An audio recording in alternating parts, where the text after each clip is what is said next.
Hi, my name is Kirsten Kinsley, and this is a part of the module for Dr. Gomory's class and talking about evaluation of instruments, measures, tests, and using PsycINFO to find tests and measures and also to find validation studies or psychometric properties of the test that you are choosing to use with your client for the assignment.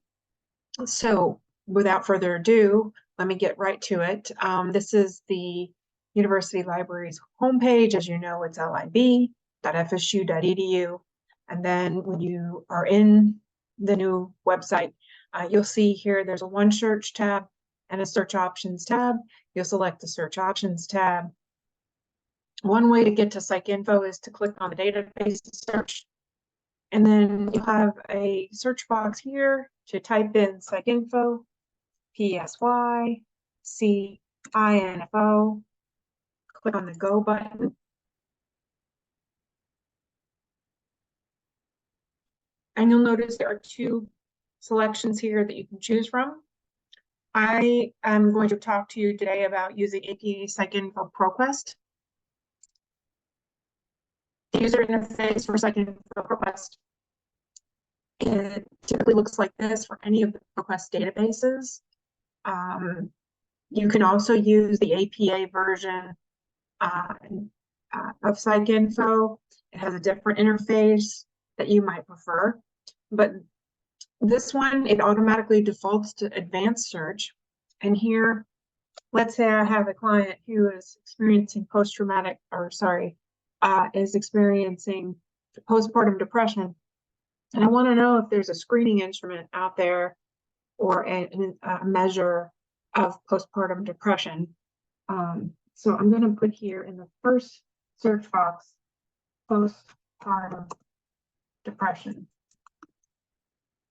Now I've already gone into the thesaurus to look at whether or not this is a main subject heading or term that is recognized by the database as a main vocabulary heading. If you go into thesauri in any of the databases, they can suggest to you the most relevant terms to search, can suggest other keywords and terms that you could include in your search that are relevant. So I'm going to stop sharing here and quickly reshare after going into the thesaurus. So let me get back to that real quick. And so you should see this thesaurus for APA. And I'm going to put in here postpartum depression. Select find. See here it is a main term or subject heading, meaning you could search it as a subject heading, but I'm going to search it as a keyword so that it might include some variations on that phrase. If I click on these blue boxes here, note that in this particular database, they suggest you use this term instead of these other terms, and they give you some ideas in the scope note of when the term was created, and also other related terms that you can use that you can add to your search should you choose to. But I'm going to just add it as a keyword. So again, I'm going to stop sharing, and then I'm going to share again the advanced search screen. And I'm not putting quotes around it, even though it is a phrase, and you can often search by phrase by putting quotes around postpartum and depression. But I've already done this search, and I see that I've already come up with that it is pulling up that phrase. So, but if you find that you have two words that create a phrase, and it's the database is searching as a keyword each word separately, and it's not the same meaning when they're not together as a phrase, then you'll want to put it in quotes. But I find that sometimes quotes don't work. That's a good trick to keep in mind, though, in the back of your mind. So here it has an and. Anytime you're using and, that narrows your search. You're saying you want postpartum depression and something else. So it has to have those two elements. So we're going to put in test. Now notice I'm also commanding it to say or here in all caps. So or measure. Now if I don't do that, it will search or as a word and not as a command, not use it as a command. You can put instrument or questionnaire or scale or screening. So I'm just going to put a star after screen. So it's a screening instrument, screening, and if it's some other variation, it will come up. So now I'm going to come down here and just note that with PsycINFO, one of the cool things about it is it has these limiters down here. So if you want to search for a certain methodology, like you want all lit reviews on scales of postpartum depression, for example, you could select that. You could also select here a certain age group that you want to look at whether or not the test has been tested or normalized with that population. And here's some populations here that you could also search if you wanted to. But I would leave it open as possible your first time around until you know what's out there. And now you have 6,000 results. Note that here it gives you kind of the syntax of how it is. You can copy and paste this and put this into other databases if you want. A lot of databases, it's just when you're using a basic search, you can use these same types of command language. Those are kind of more universal. The and or not are called Boolean, and it's more of a Boolean searching, and it's more of a universal way of searching. So postpartum depression is in parentheses, so it is searching that as a phrase. And then it's searching all these other terms together with postpartum depression. And when we look here, you could narrow this down even further to just scholarly journals. You can narrow it down to the last 10 years. So I just use the slider to slide over to 2010 to 2029, which of course hasn't occurred yet, but so you've got more than enough to update here. It takes your search results down to 5,000. Notice that this first title here is specifically about testing a screening scale with Chilean women. This is the postpartum depression screening scale. So that gives you an idea. That's something we can check out. Look and see if there's psychometric properties about this postpartum depression screening scale. And you might find other scales are listed here. But one thing you'll notice, it's listed again. This is the Spanish version. So tests can have versions that are in other languages, which can be hard if you're just trying to find the psychometric properties.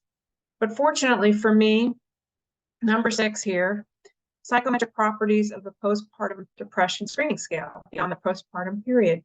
So postpartum period. So, you know, I haven't actually searched for validity and reliability, but here's this title of an article, and it looks promising because anytime you're talking about psychometric properties, you're talking about validity and reliability.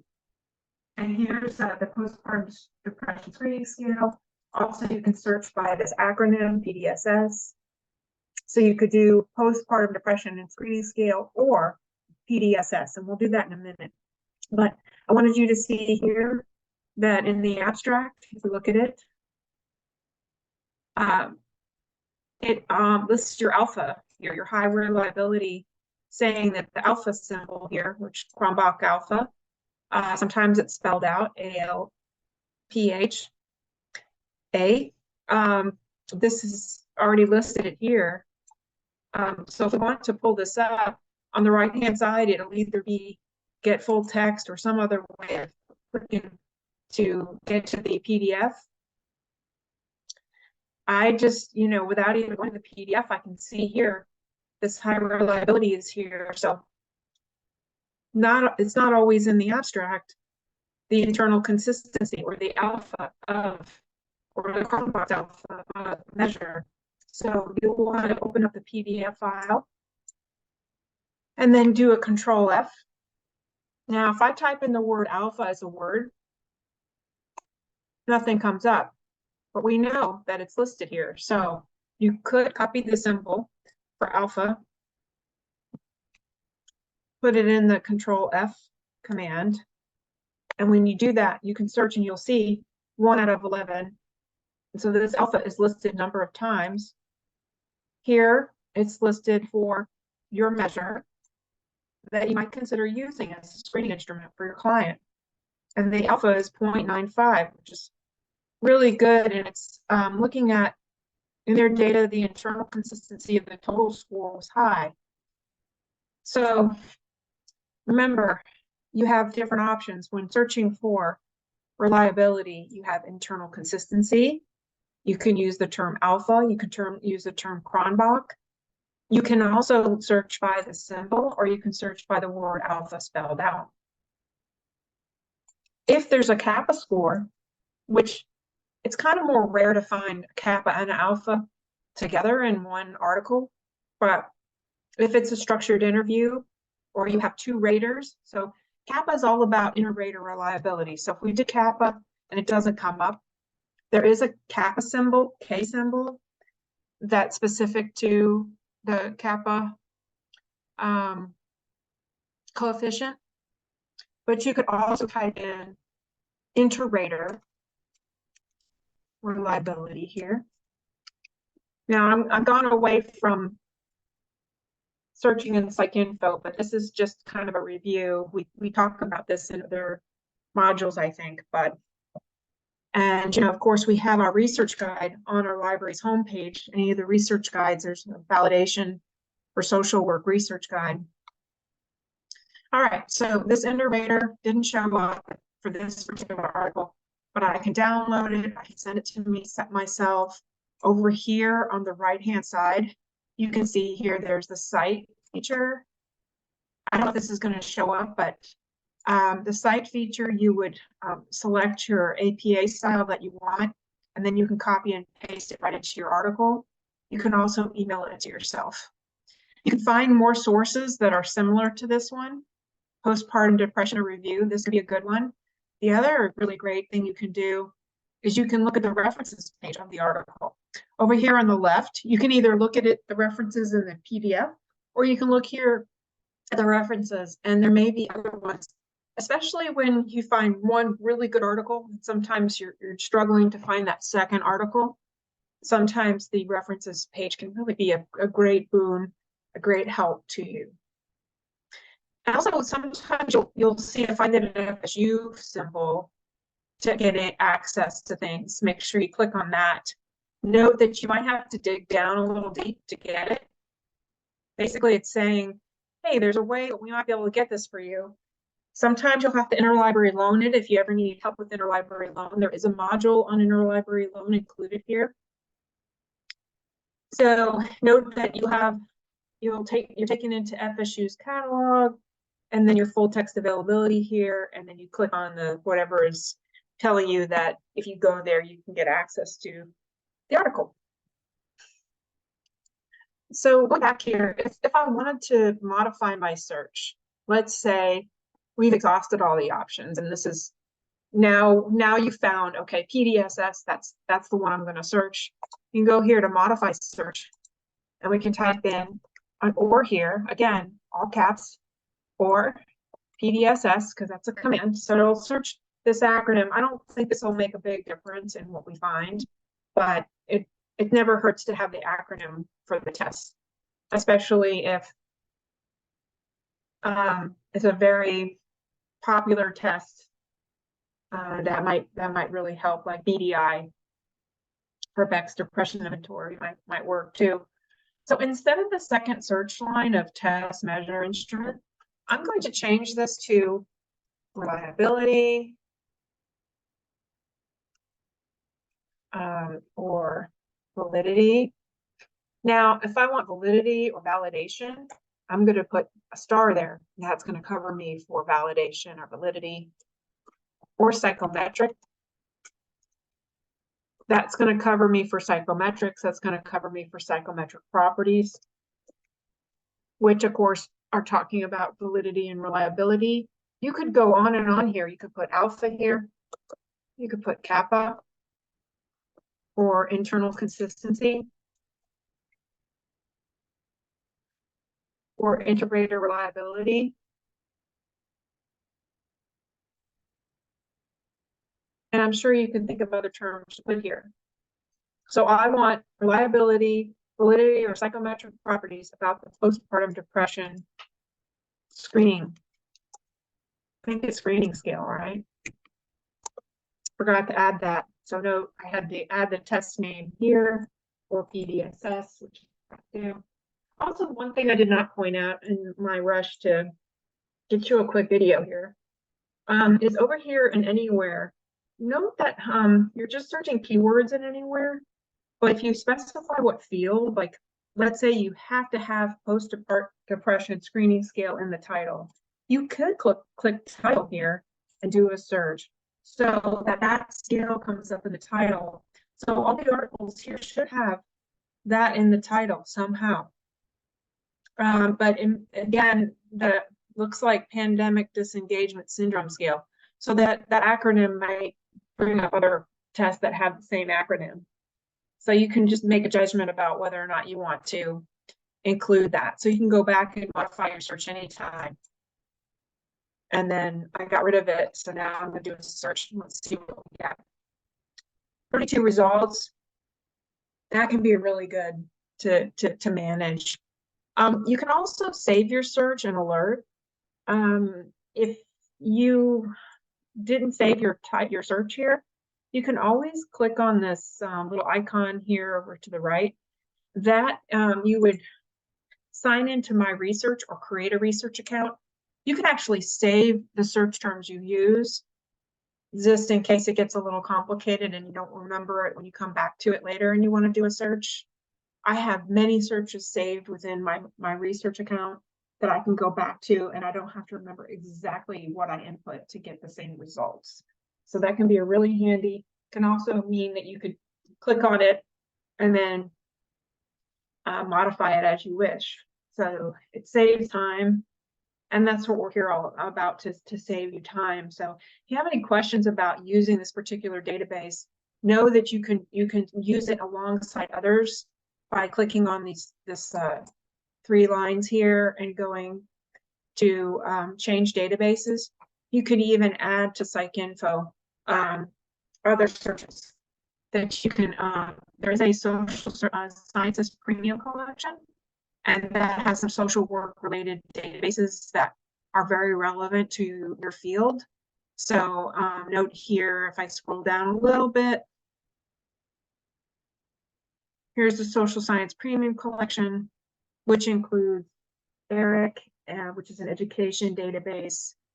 And if you scroll down, you'll see sociology, social science database. Underneath sociology, there's some really important databases for you, like Applied Social Science Index, Social Services Abstracts, and so on, that include, even the sociology database includes social work.